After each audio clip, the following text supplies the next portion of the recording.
Corona खौफ के बीच अब ब्लैक फंगस जिंदगी में अंधेरा फैला रहा है। राजस्थान सरकार ने इसे महामारी घोषित कर प्रभावी इलाज शुरू किया है और इसी तरह कोटा में भी 10 डॉक्टरों की एक टीम ब्लैक फंगस से पीड़ित रोगियों के इलाज में लगाई गई है।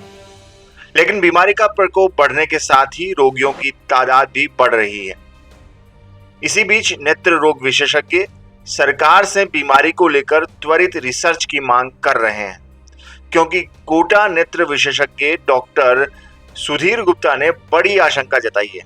उनका मानना है कि ब्लैक फंगस बीमारी की वजह कोरोना रोगियों के इलाज में इस्तेमाल की जा रही इंडस्ट्रियल ऑक्सीजन गैस हो सकती है। उन्होंने कहा कि इंडस्ट्रियल ऑक्सीजन के मानक मेडिकल ऑक्सीजन के मानक से अलग होते हैं। डॉक्टर गुप्ता का कहना है कि ब्लैक फंगस की लोगों में दहशत बढ़ी है। कोरोना पॉजिटिव नेगेटिव हुए लोग आई टेस्ट करवा रहे हैं और इनमें वो लोग भी शामिल हैं जिनमें कोई लक्षण नहीं है, लेकिन डर की वजह से वे अपनी आंखों का चेकअप करवा रहे हैं। नेत्र रोग विशेषज्ञ ने यह भी आशंका जताई है कि देश भर में जिस तरह से ब्लैक फंगस के केस सामने आए हैं, उसके पीछे की वजह ऑक्सीजन भी हो सकती है। दरअसल कोरोना की दूसरी लहर में रोगियों को ऑक्सीजन की आवश्यकता होने पर मेडिकल ऑक्सीजन की बजाय इंडस्ट्रियल ऑक्सीजन दी जा रही है और जिसमें अनहाइजीन की पूरी आशंका है। मेडिकल ऑक्सीजन की तुलना में इंडस्ट्रियल ऑक्सीजन के स्टरलाइजेशन में वह सुरक्षित मापदंड नहीं अपनाए जाते जो मेडिकल ऑक्सीजन में अपनाए जाते हैं। इस पर नेत्र विशेषज्ञ लगातार मंथन कर रहे हैं। इधर कोटा न्यू मेडिकल कॉलेज के प्रिंसिपल डॉक्टर विजय सरदाना ब्लैक फंगस पर नेत्र विशेषज्ञों द्वारा जताई जा रही आशंका के सवाल पर बिल्कुल उलट जवाब देते हैं।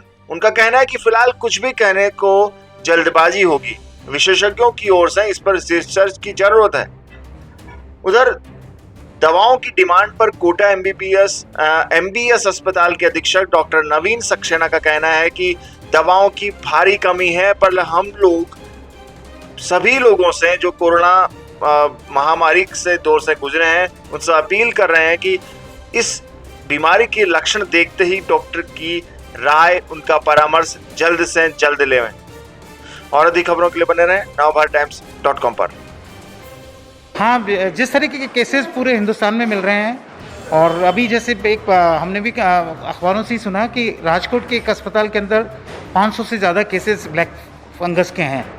और चौंकाने वाली बात यह है कि इतने सारे केसेस एक कमेंसल जो एक नॉर्मली वातावरण के अंदर जो फंगस मौजूद होता है उन सभी केसेस को क्यों हो गया, और इसको लेकर के बहुत सारा मंथन हमारे डॉक्टर्स के बीच में चल रहा है।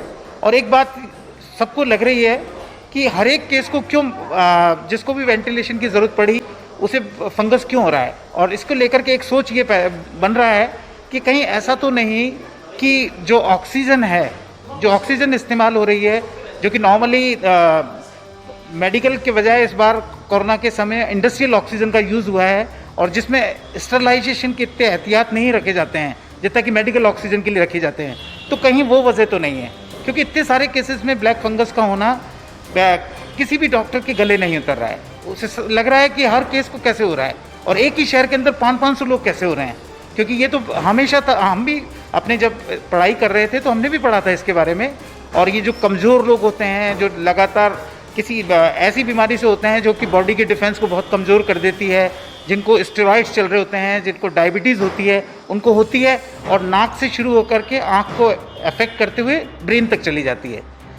लेकिन अभी जो चौंकाने वाली बात है, पहली तो ये है कि एक लोगों के अंदर एक ऐसा डर बन गया है कि जिस किसी को भी, जैसे कि ये जो अभी मैं जिनको देख रहा था लेडी को, तो उनको सितंबर में कोरोना हुआ था, लेकिन उनको भी इस बात का इतना खौफ है कि वो आज ये 7 या 8 महीने के बाद में ब्लैक फंगस के बारे में अपने डाउट क्लियर करने के लिए आई हैं। बहुत सारे जिनको कि कहीं क्लिनिकली कोई भी वजह नज़र नहीं आती कि उन्हें हमें दिखाने आने की ज़रूरत है, लेकिन सबके अंदर क्योंकि इस सब तरफ इसकी चर्चा है मीडिया में, सब तरह के आपस में एक दूसरे की बातों में, तो लोगों को लग रहा है कि कहीं ऐसा तो नहीं कि उनकी आंखों के लिए ये बहुत बड़ा ख़तरा उनके पास नहीं आ जाए।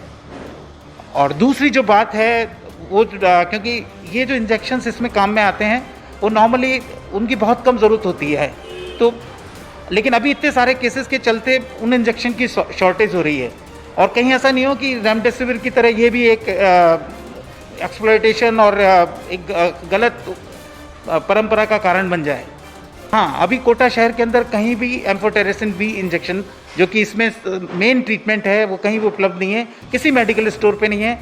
कुछ इंजेक्शन कहते हैं कि मेडिकल कॉलेज की उसमें है, लेकिन एक पेशेंट को 40 इंजेक्शन की ज़रूरत होती है। बहुत कॉस्टली इंजेक्शन है। ये ट्रीटमेंट न केवल मुश्किल है, महंगा है, और सबसे बड़ी बात है अभी तो अनुपलब्ध है। देखिए, ये चिंताजनक बात है कि ब्लैक फंगस के केसेस जो है एकदम तेज़ी से बढ़े हैं, और इसका कारण यही है कि पोस्ट कोविड पेशेंट्स में डायबिटीज़ भी होती है ज़्यादातर लोगों में।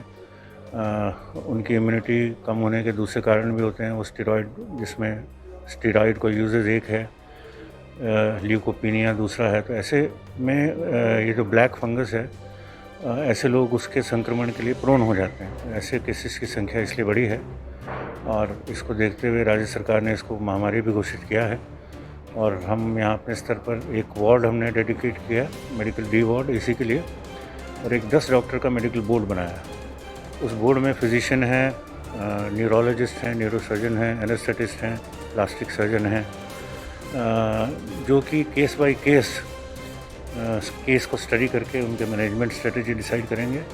एक ऑपरेशन थिएटर भी इसके लिए डेजिग्नेट किया है, और सारी जो टेस्ट हैं वो निःशुल्क होंगे, चाहे वो सीटी हो, चाहे एमआरआई हो, चाहे KOH माउंटिंग हो, उसकी पस की, मवाद की, बायोप्सी की, ये सब हमने व्यवस्था की है। और लोगों को इसमें जागरूक होना पड़ेगा कि जैसे ही सिम्टम शुरू हों, पेरी ऑर्बिटल एरिया में पेन हो, तो वो फटाफट जल्द से जल्द डॉक्टरी सलाह लें। इसको इतना ना बढ़ने दें कि विजन ही चली जाए। कई लोग ऐसे हैं जो विजन के जाने के बाद पहली दफ़ा आते हैं, तो उसमें विजन सेव होना बड़ा मुश्किल है।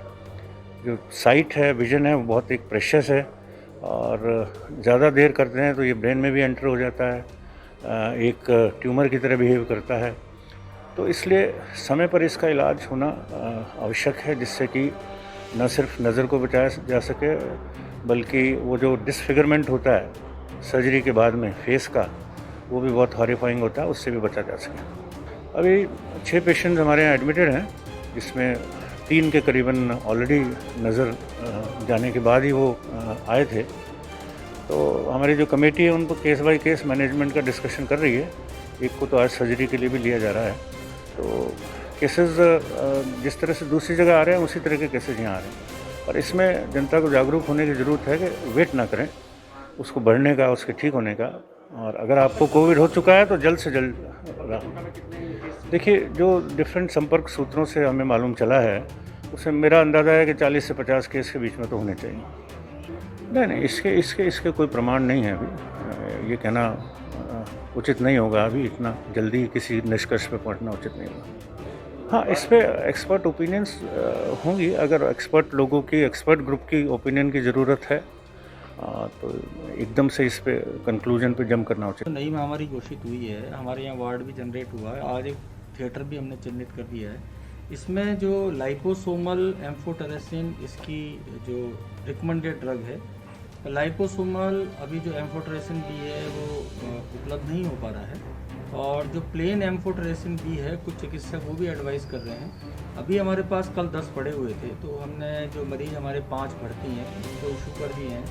कुछ कमी पड़ी थी तो जेके लॉन से हमने मंगा लिए थे 4 और, तो कल हमने कर दिया था, पर आज विदित हुआ है कि जेके लॉन में भी नहीं है। और हमने जो संबंधित फर्म है तो उसके लिए क्या है कि 200 का ऑर्डर किया है अभी, क्योंकि पेशेंट 5 ही हैं MBS के अंदर।